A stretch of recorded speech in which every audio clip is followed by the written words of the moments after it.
The History of Freemasonry by Albert Mackey.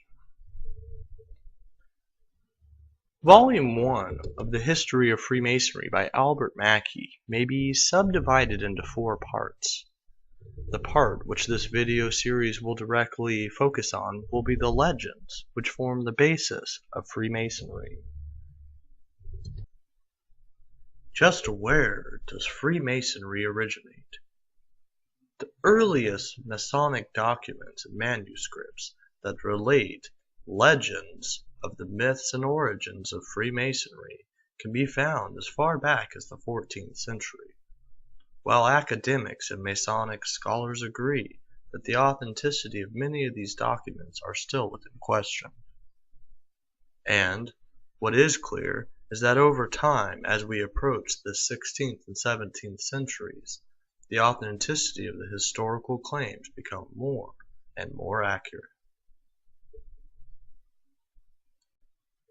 The first which draws our particular attention is the legend of Lamech's sons and the pillars, which in the traditional history of Freemasonry begins in the legend of the craft. The account of the 3 sons of Lamech, who are credited for the discovery of all sciences and for their hand in the creation of the 2 pillars erected by them, in order that, if the world were to be completely and utterly destroyed, knowledge which they had gained might be handed to the human race after the flood. The next legend that encompasses the legend of the craft is the legend of Hermes. Hermes, who is said to have found one of the pillars erected by the sons of Lamech, and who had given mankind the sciences written on it, was also ascribed by Albert Mackey as being in relation to Pythagoras, who claimed the other. Hermes is another particularly interesting character for his relation to Egyptian mythology and connection with Osiris and Isis. The Tower of Babel is the next part consisting to the legend of the craft, and unlike the legend of Hermes, the story of the Tower of Babel appeals in the Haweli poem, which shows that the legend was common property of the various writers of these old manuscripts. And the second of these 2 poems, which we have seen, are united in one manuscript. The Legend of Babel, or Babylon, is given. The legend of Nimrod is the next in the series of legends which Albert Mackey refers to as being part of the legend of the craft. The universal sentiment of Freemasons of the present day is to confer upon Solomon, the king of Israel, the great honor of being the first Grand Master. But the legend of the craft had long before, though there was tradition in the temple in its existence, given at least by suggestion that the title to Nimrod, the king of Babylon, Babylonia, and Assyria.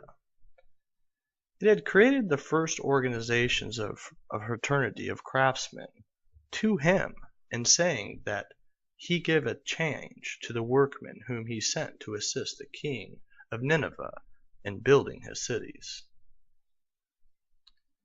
The next thing which might draw particular attention from Masons is the legend of Euclid. Having settled the foundation of Freemasonry in Babylon, the legend of the craft next proceeds by a quick change to tell the history of the movement into Egypt. This Egyptian account, which in reference to the principal action, it has been called the Legend of Euclid. It is found in all the old manuscripts.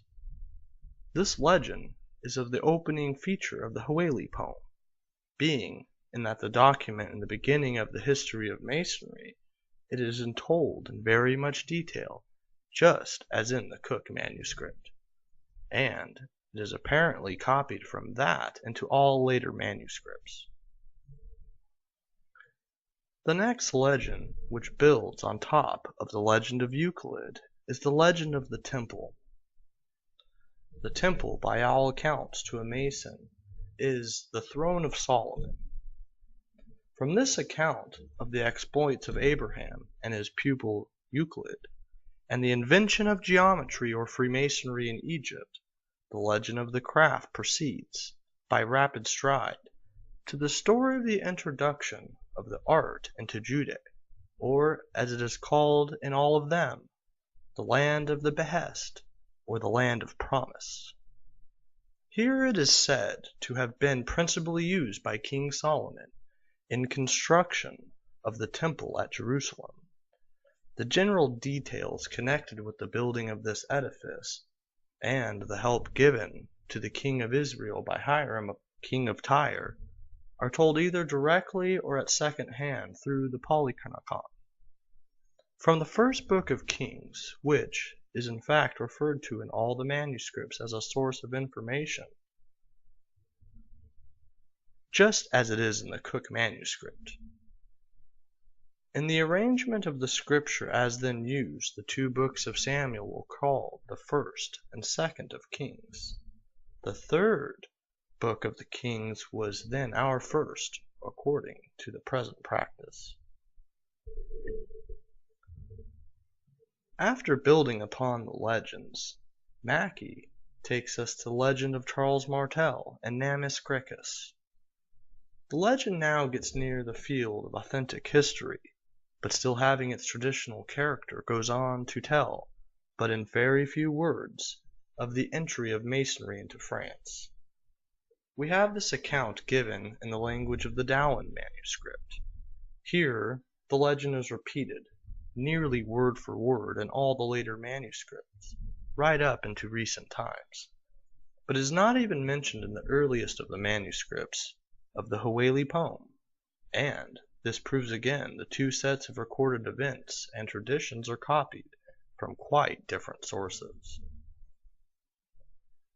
Albert Mackey then leads us, finally, after the legend of York and the legend of St. Alban, to the Templar Knights, and it is here that he retires Volume 1 in preparation to set us on path for Volume 2. I look forward to seeing you at Volume 2, where we chronicleize the history of Freemasonry by Albert Mackey.